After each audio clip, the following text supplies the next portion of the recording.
കൊടുക്കുന്ന സുരേഷ് എംപിക്കെതിരായ ജാതീയ അധിക്ഷേപത്തിൽ മുസ്ലിം ലീഗ് നേതാവ് UP മുസ്തഫയ്ക്കെതിരെ നടപടി വേണമെന്ന് കോൺഗ്രസ് വക്താവ് VR അനൂപ്. കൊടിക്കുന്നിൽ കോളനി ഭരിക്കട്ടെ എന്ന KMCC നേതാവിന്റെ പ്രസ്താവന ലീഗിന് തന്നെ അപമാനമാണ്. മുസ്ലിം ലീഗ് മഹത്തായ പാരമ്പര്യമുള്ള പാർട്ടിയാണെന്നും ലീഗ് നേതൃത്വം മുസ്തഫയ്ക്കെതിരെ നടപടി സ്വീകരിക്കുമെന്നാണ് പ്രതീക്ഷയെന്നും അനൂപ് പറയുന്നു. സമീർ C. മുഹമ്മദ് വിവരങ്ങൾ സമീർ, മനസ്സിലാക്കുന്നത് മുസ്ലിം ലീഗ് നേതൃത്വവുമായി അനൂപ് VR ചില കമ്മ്യൂണിക്കേഷൻ നടത്തിയിട്ടുണ്ട് എന്നുമാണ്. അപ്പോൾ ഗൗരവമായി തന്നെ കോൺഗ്രസ് ആ ആവശ്യം ഉന്നയിക്കുകയാണോ സമീർ? ഹാഷ്മി, തീർച്ചയായും വളരെ ഗൗരവത്തോടു കൂടി തന്നെയാണ് കോൺഗ്രസ് ഇതിനെ നോക്കിക്കാണുന്നത്. കൊടിക്കുന്നിൽ സുരേഷ് MP വലിയ രീതിയിൽ അദ്ദേഹത്തിനെതിരായിട്ടുള്ള ഒരു അധിക്ഷേപമാണ് ഉണ്ടായിരിക്കുന്നത്. അദ്ദേഹത്തെ ജാതീയമായി അധിക്ഷേപിച്ച വാക്കുകളാണ് ഉണ്ടായിട്ടുള്ളത്.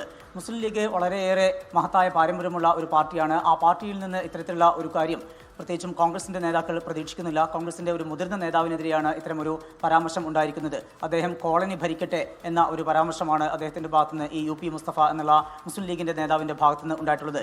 KMCCയുടെ ഭാരവാഹിയാണ്, അതുപോലെ തന്നെ CH സെന്ററിന്റെ ഭാരവാഹിത്വമുള്ള വ്യക്തി കൂടിയാണ് അദ്ദേഹം. അദ്ദേഹത്തിന്റെ ഭാഗത്തുനിന്നാണ് ഇത്തരം ഒരു പരാമർശം ഉണ്ടായിരിക്കുന്നത്.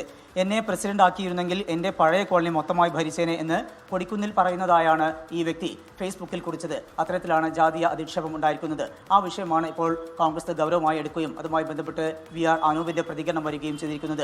ഈ വിഷയത്തിൽ അനൂപും കോൺഗ്രസിന്റെ മുസ്ലിം ലീഗിന്റെ നേതാക്കളുമായി സംസാരിച്ചു എന്നാണ് നമുക്ക് മനസ്സിലാക്കാനാവുന്നത്. വളരെയേറെ പാരമ്പര്യമുള്ള മഹത്തായ പാരമ്പര്യമുള്ള ആ പാർട്ടിയിൽ ഇത്തരം ആളുകൾ എങ്ങനെയാണ് ഉണ്ടാകുന്നത്? അതുകൊണ്ട് തന്നെ ഇത്തരം ആളുകൾക്കെതിരെ നടപടി ഉണ്ടാകണം, അവരിൽ നിന്ന് അത്തരമൊരു നടപടി ഉണ്ടാകുമെന്നുള്ള പ്രതീക്ഷയാണ് തങ്ങൾക്കുള്ളത്, കോൺഗ്രസിനുള്ളത് എന്നുകൂടി അനൂപ് ഇതിൽ പ്രതികരിക്കുന്നുണ്ട്. ഫേസ്ബുക്കിലാണ് അനൂപിന്റെ ഈ ഒരു പ്രതികരണം വന്നിരിക്കുന്നത്. ഹാഷ്മി, അനൂപ് VRന്റെ ഫേസ്ബുക്ക് പോസ്റ്റിന്റെ വാർത്തയാണ് സമീർ C. മുഹമ്മദ് നൽകിയത്. ലോകത്തെവിടെയായാലും ഏത് സമയത്തും 24 വാർത്തകളും ഓഗ്മെന്റഡ് റിയാലിറ്റി പാക്കേജുകളും എക്സ്പ്ലെയിനറുകളും വിശദമായി കാണാൻ ഞങ്ങളുടെ YouTube ചാനൽ നിങ്ങൾക്ക് സബ്സ്ക്രൈബ് ചെയ്യാം.